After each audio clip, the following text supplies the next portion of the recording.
यूट्यूबवर तर प्रत्येक टॉपिकवरचा क्लास करून टाकलेला आहे आणि तो तुम्ही केव्हाही तुमच्या सोयीनुसार पाहू शकता.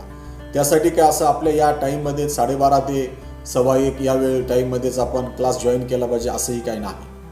पण ऑनलाईन क्लासमध्ये आपल्याला प्रत्यक्ष प्रश्न विचारण्याची संधी असते.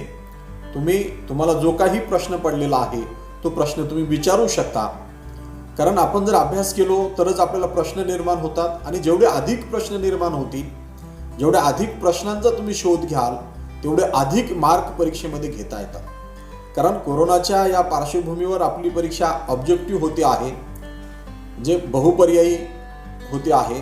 तर या MCQ परीक्षेमध्ये पैकीच्या पैकी मार्क आपल्याला घेता येतात. डिस्क्रिप्टिव्ह परीक्षेमध्ये कितीही अभ्यास केला तरी विद्यार्थी हा फार तर फर्स्ट क्लास पहिला आलेला विद्यार्थी हा 70%, 65%चा असतो. त्याच्यापेक्षा अधिक टक्केवारी घेता येत नसते.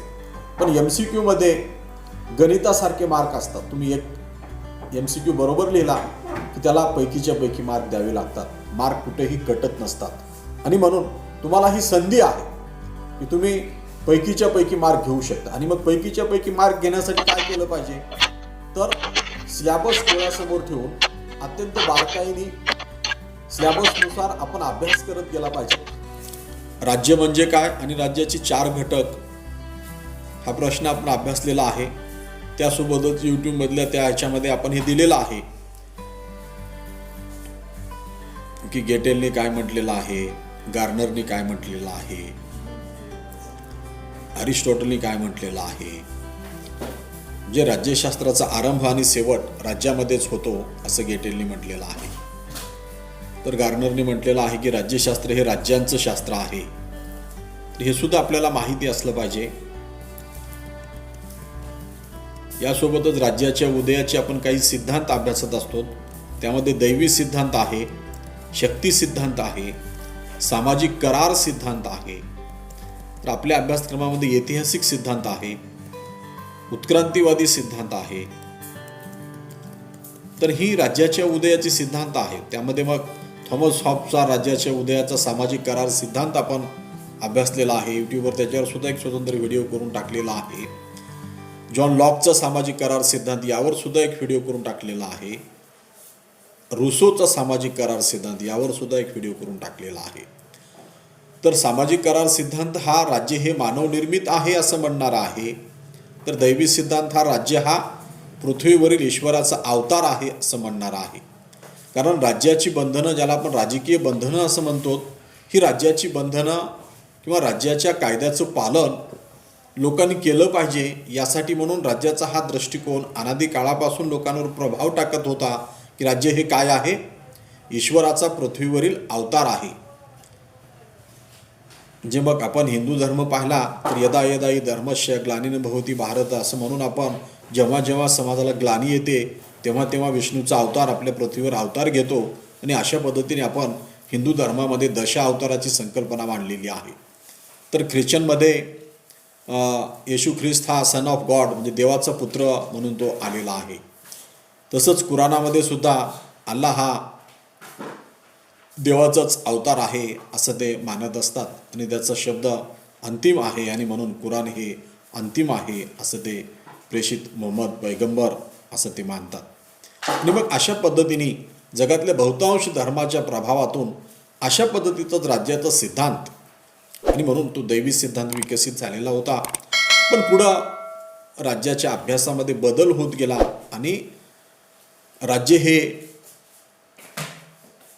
दैवी नाही किंवा ईश्वराचा पृथ्वीवरील अवतार नाही, तर राज्य हे मानव निर्मित आहे. माणसाने आपल्या गरजातून राज्याची निर्मिती केलेली आहे अशा पद्धतीची मांडणी अलीकडं व्हायला लागली. आणि मग या मानवनिर्मित सिद्धांताचे पुरस्कर्ते म्हणून आपण थॉमस हॉब्स, लॉक, रुसो या विचारवंताचा अभ्यास करत असतो. कारण यांनी राज्य हे पृथ्वीवरील ईश्वराचा अवतार आहे हे मान्य केले नाही. त्यांनी सांगितलं की राज्य हे गरजेतून निर्माण झालं आणि मग प्रत्येकाने त्याचे प्रकार वेगवेगळे सांगितले. की निसर्ग अवस्था हॉबच्या मते अराजकाची होती, पशुतुल्य होती, बळी तो कानिपिळी अशा पद्धतीचा प्रकार होता आणि भयभीत वातावरण झाल्यामुळं अराजकामध्ये भयभीत झालेली माणसं एकत्र आली आणि त्यांनी आपले सर्व अधिकार लेवियथांकडे दिले. राज्याकडे दिले. लेविएथान असं त्यांनी प्रतीक वापरले राज्यासाठी, की असा एक मोठा प्राणी की जो सार्वभौम आहे, त्याच्या शक्तीसमोर दुसरा कुठलाही बंड करू शकणार नाही, एवढी त्यामध्ये शक्ती. आणि म्हणून सर्वांनी आपले अधिकार त्याच्याकडे दिले. अशा पद्धतीने एकाधिकारशाही राज्य व्यवस्थेचं समर्थन थॉमस हॉबनी त्याच्या लेविएथानमध्ये सामाजिक करार सिद्धांत मांडत असताना केलेला आहे. तर त्यांनी सांगितलेली निसर्ग अवस्था ही अशी अराजकाची अवस्था आहे. आणि त्यांनी मानवी स्वभावाचं वर्णन त्यामध्ये केलेलं आहे, की मनुष्य हा अत्यंत स्वार्थी आहे, कपटी आहे, कोल्ह्यासारखा आहे, पण तो भीत असतो. आणि म्हणून त्याला भीती आहे, तर त्याला भीती दाखवली पाहिजे. आणि त्याच्यावर राज्य करण्यासाठी त्यांनी लेविएथान सांगितला आणि एक सार्वभौम सत्ता निर्माण करण्याचा प्रयत्न केलेला आहे. आणि म्हणून थॉमस हॉबची निसर्ग अवस्था डॅश डॅश स्वरूपाची होती, असा प्रश्न असतो परीक्षेमध्ये. तर याची निसर्ग अवस्था ही अराजकाची होती. आणि पर्यायामध्ये अराजक असेल तर लॉकच्या मते निसर्ग अवस्था कशी होती? लॉकच्या मते निसर्ग अवस्था ही स्वर्गादपी सुंदर होती. मनुष्य स्वभावाचं वर्णन हॉबच्या मते, हॉबनी मनुष्य स्वभावाचं वर्णन करताना काय म्हटलेलं आहे? हॉबच्या मते मनुष्य स्वभाव डॅश डॅश आहे, तर हॉबच्या मते मनुष्य स्वभाव हा स्वार्थी आहे. तोच प्रश्न लॉकच्या संदर्भात विचारलेला असेल तर लॉकच्या मते मनुष्य स्वभाव डॅश डॅश आहे. लॉकच्या मते मनुष्य स्वभाव हा सद्गुणी आहे. मनुष्य हा सद्गुणी आहे, सदाचारी आहे. निसर्ग अवस्था ही न्याय्य अवस्था होती. त्या अवस्थेमध्ये स्वर्गासारखं सुंदर होतं, तिथं काही प्रश्न नव्हती. पण गरजा वाढत गेल्या आणि एकाच गोष्टीवर दोघं हक्क सांगायला लागली, तेव्हा एका वस्तूवर दोघांनी सांगितलेल्या हक्कामध्ये न्याय निवाडा करण्यासाठी एक तिसरी संस्था लागते. यासाठी म्हणून करार झाला आणि तो करार दुहेरी स्वरूपाचा आहे अशी भूमिका लॉकने घेतली. आणि म्हणून हॉबच्या मते सामाजिक करार सिद्धांत हा एकेरी आहे. जनतेने आपले सर्व अधिकार लेविएथानला दिले, राज्याला दिले. पण लॉकच्या सामाजिक करारामध्ये जनतेने पूर्ण अधिकार राज्याला दिले नाहीत. काही अधिकार दिले आणि काही अधिकार आपल्याकडे ठेवले. असा तो दुहेरी करार आहे. तो जर जनतेच्या कल्याणाची भूमिका घेत नसेल, वागत नसेल, तर त्याला परत बोलवण्याचा अधिकार या घटनात्मक शासनामध्ये आहे. आणि म्हणून हॉबचा सामाजिक करार सिद्धांत हा राज्यशाहीचं समर्थन करतो, तर लॉकचा सामाजिक करार सिद्धांत हा घटनात्मक शासन व्यवस्थेचं समर्थन करतो. हा दोन्ही सिद्धांतामधला फरक आहे. आणि म्हणून प्रश्न MCQ मध्ये असतो, लॉकचा सामाजिक करार सिद्धांत हा डॅश डॅश शासनाचा पुरस्कार करतो, घटनात्मक शासनाचा पुरस्कार करतो. थॉमस हॉबचा सामाजिक करार सिद्धांत हा डॅश डॅश शासन प्रकाराचं समर्थन करतो, तर तो राज्यशाहीचं समर्थन करतो. आणि रुसोचा सामाजिक करार सिद्धांत हा लोकशाहीचं समर्थन करतो. कारण त्यांनी सामूहिक इहेची कन्सेप्ट मांडली. त्यांनी सांगितलं की प्रत्येक व्यक्तीमध्ये दोन प्रकारची इच्छा असतात, एक जनरल विल आणि एक personal will. General will he सर्वांच्या हिताचा विचार करते, सर्वांच्या कल्याणाचा विचार करते. पर्सनल विल ही संकुचित असते, स्वार्थी असते. आणि अशा दोन्ही इच्छा प्रत्येक व्यक्तीमध्ये असतात. जो व्यक्ती आपल्या पर्सनल विलवर मात करून जनरल विल विकसित करतो, तो सामूहिक इहेचं समर्थन करतो. आणि म्हणून त्यांनी सांगितलं की सामूहिक इहा म्हणजे बहुमत सुद्धा नाही. कारण अनेक वेळेस बहुमतामध्ये अल्पसंख्याकाच्या हिताकडे दुर्लक्ष केलेलं असू शकते.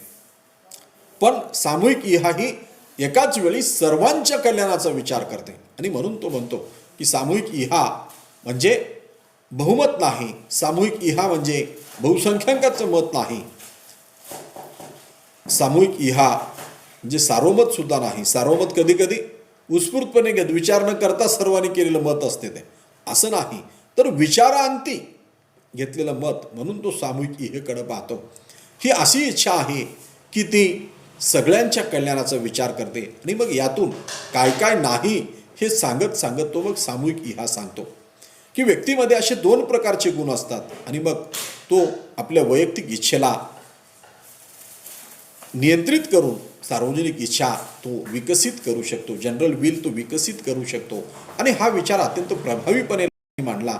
आणि म्हणून आपण असं म्हणतो की सोशल कॉन्ट्रॅक्ट हा जो ग्रंथ आहे तो जगावर राज्य गाजवणारा ग्रंथ आहे. या ग्रंथाची सत्ता एवढी होती की या सत्तेमुळं फ्रेंच राज्यक्रांती झाली आणि स्वातंत्र्य, समता, बंधुता, न्याय ही मूल्य जगाला जी मिळालेली आहेत तो त्या क्रांतीसाठी कारणीभूत ठरलेला ग्रंथ जर कोणता असेल तर तो सोशल कॉन्ट्रॅक्ट आहे.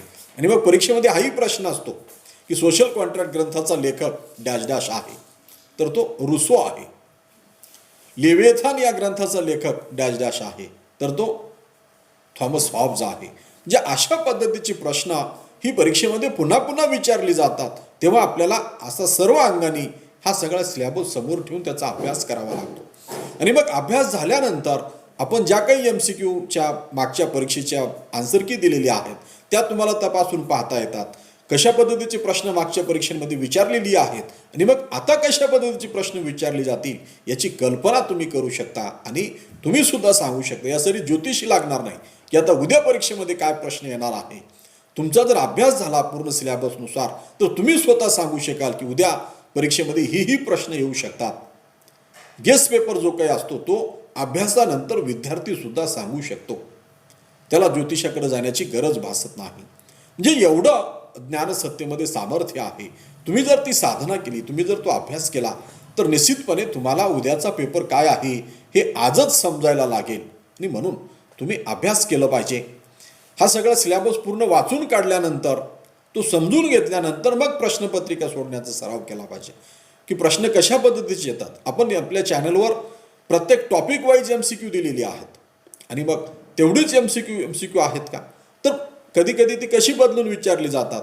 म्हणजे जर प्रश्न आतापर्यंत आपण हबच्या जन्मावर विचारला नसेल, हबच्या देशावर विचारला नसेल, तर ती सुद्धा प्रश्न परीक्षेमध्ये येतात.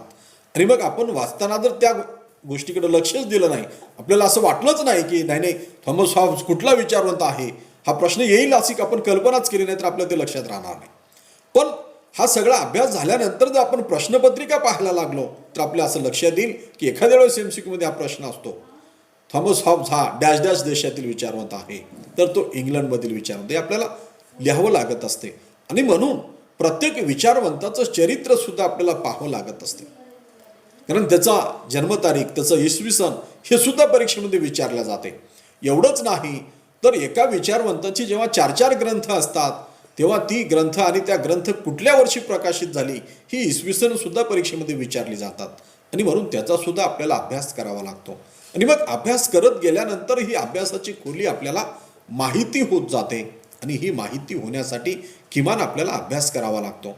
जर आपण पाण्यात उडीच मारली नाही, काठावर बसून आपल्याला पोहता येत नाही, तसं अभ्यास केल्याशिवाय अभ्यास कसा करावा, काय करावा ह्याची चर्चा करत बसलो तर ते होत नाही. अभ्यास करायला तुम्ही सुरुवात केली तर काही प्रश्न आपल्यासमोर निर्माण होतात आणि मग ती प्रश्न तुम्हाला भेडसावतात, तुम्हाला अस्वस्थ करतात, शांत बसू देत नाहीत. आणि मग तुम्हाला असं वाटत असते की आपण कधी एकदा या प्रश्नाचं उत्तर सरांना विचारू. अशी उत्कंठा ज्या विद्यार्थ्यामध्ये निर्माण होते तो विद्यार्थी अधिक ज्ञान आत्मसात करू शकतो. आणि म्हणून आपला ऑनलाईन क्लास, आपला संपूर्ण सिलेबस आपण यूट्यूबवर शिकून टाकलेला आहे. तरी सुद्धा ऑनलाईन क्लास घेण्यामागचा हेतू हा आहे की तुम्हाला ते वाचत असताना जे काही प्रश्न पडलेले आहेत, जे माझ्या दृष्टीतून सुटलेलं आहे ते तुमच्या दृष्टीमध्ये जर तुम्हाला पकडता आलं, मला असं वाटलं असेल मी कदाचित हा प्रश्न होणार नाही असं समजून तो सोडून दिलेला भाग असेल, तर तुम्ही सांगितलं पाहिजे सर असा प्रश्न होऊ शकत नाही का, तर मग मी तुम्हाला सांगेल नाही खरं आहे तसा सुद्धा प्रश्न परीक्षेमध्ये होऊ शकतो. तसा प्रश्न सेटच्या परीक्षेमध्ये आला होता, असा प्रश्न MAच्या सिलेबसमध्ये आला होता. कारण परीक्षा ह्या वेगवेगळ्या पद्धतीने BA फर्स्ट इयरलाही आपण सोशल कॉन्ट्रॅक्ट सिद्धांत शिकवतो, थॉमस हॉब्स लॉ ऑफ रुसो शिकवतो आणि BA थर्ड इयरला सुद्धा हे विचारवंत शिकवतो, MAला सुद्धा पुन्हा हे विचारवंत शिकवतो. तेव्हा त्या परीक्षेमध्ये सेटनेटच्या परीक्षेमध्ये सुद्धा हा सिलेबस आहे. तेव्हा त्या परीक्षेचं स्वरूप लक्षात घेऊन प्रश्नांचं स्वरूप बदलत असते. आणि मग आपल्याला जर हे माहिती असेल, आपण या सगळ्या पॉईंटने आपण अभ्यास करत गेलो, हे सगळं पाहत गेलो, तर आपली अभ्यासाची खोली वाढते आणि आपल्याला सेटचा पेपर सुद्धा अत्यंत सोपा वाटायला लागतो. आता तुम्ही एवढे भाग्यवान आहात की आता ह्या सोशल मीडियावर यूट्यूब चॅनल तुम्हाला एकाच वेळी त्या चॅनलवर फर्स्ट इयरची जशी व्हिडिओ आहेत तशी सेकंड इयरची आहे, थर्ड इयरची आहेत, MAची आहेत, सेटनेटची आहेत, ती सगळीच व्हिडिओ तुम्हाला एकत्र पाहता येतात, एकाच वेळी पाहता येतात. वर्गात क्लास करत असताना तुम्हाला BA फर्स्ट इयरला शिकवताना आम्ही वेगळं शिकवतो आणि मग थर्ड इयरला वेगळं शिकवतो, तर तुम्हाला ते दोन्हीही कम्पॅरेटिव्हली पाहता येते की तिथं काय शिकवलं सरांनी, विचारवंत म्हणून, वेस्टर्न पॉलिटिकल थिंकर म्हणून शिकवताना, आणि इथं काय शिकवलेलं आहे. म्हणजे अशा पद्धतीने तुम्हाला दोन्हीही गोष्टी तिथं पाहता येतात. तेवढ्याच नाही तर तुम्ही एखादा टॉपिक तिथं सर्च केला तर त्या टॉपिकच्या अनुषंगाने जसा माझा व्हिडिओ यूट्यूबवर सर्च होतो तसाच बाकी अभ्यासकांनी सुद्धा व्हिडिओ जे टाकलेले आहेत, मग ते आपल्या विद्यापीठाच्या कक्षेतले असतील, अन्य विद्यापीठाच्या कक्षेतली असतील, ती सगळीच व्हिडिओ तुम्हाला दिसतात आणि मग तुम्ही ते सुद्धा ऐकून पाहू शकता की आपले सर काय शिकवतात आणि ते सर काय शिकवतात. त्यांची शिकवण्याची पद्धत आपल्याला अधिक सोपी वाटते का, यांची अभ्यासाची पद्धत आपल्याला सोपी वाटते आणि त्यातून चॉईस करून तुम्ही कोणाचे व्हिडिओ पाहायचे हे सुद्धा ठरवू शकता. म्हणजे अशा पद्धतीची सुवर्ण संधी या सोशल मीडियामुळे तुम्हाला उपलब्ध झालेली आहे. त्यामुळं ज्ञान हे तुमच्या म्हणजे तुम्ही जादूचा दिवा जसं आपण म्हणतो की प्रश्न विचारले उत्तर देतो किंवा कल्पवृक्ष प्रश्न विचारला उत्तर द्यायचा, असं जे आपण काल्पनिक दृष्टांतांमध्ये सांगायचो ते आता प्रत्यक्षामध्ये आहे. तुम्ही यूट्यूबवर गुगल कोरम सर्च इंजिनवर किंवा यूट्यूब सर्च इंजिनवर कुठलाही प्रश्न सर्च केला ताबडतोब त्याचं उत्तर तुम्हाला तिथं मिळत असते. तुम्हाला फक्त हे शोधावं लागते की ते उत्तर बरोबर आहे का नाही. यासाठी मग 3-4 ठिकाणी ते शोधून पाहावं लागते. कोणाचं मत काय आहे या उत्तराबद्दल, कोणाचं मत काय आहे हे आपल्याला तपासून पाहावं लागत असते. म्हणजे अशा पद्धतीने गुगल गुरु आपल्यासमोर उभा आहे. तेव्हा आपण निश्चितपणे कुठल्याही परीक्षेमध्ये अधिक मार्क घेण्यामध्ये सक्षम असाल, तुम्ही ती घ्याल अशी अपेक्षा करतो. मला वाटते आपला तास 1:15 संपतो, पण आपला थोडा उशिरा सुरू झाला म्हणून तो थोडा लांबलेला आहे याची मला कल्पना आहे. पण तुम्ही मागच्या 2-3 तासाला मागं आपले 3-4 तास झालेत मागच्या आठवड्यामध्ये, तर तुम्ही दोघंही ॲब्सेंट होतात म्हणून पुन्हा एकदा मी हे तुम्हाला सांगितलेलं आहे. तर आपले व्हिडिओ पाहत चला आणि काही प्रश्न तुम्ही नोट करून ठेवा आणि मग त्या प्रश्नाच्या अनुषंगाने आपण आपल्या क्लासमध्ये चर्चा करत जाऊ. जशी मागणी तसा पुरवठा होत असतो.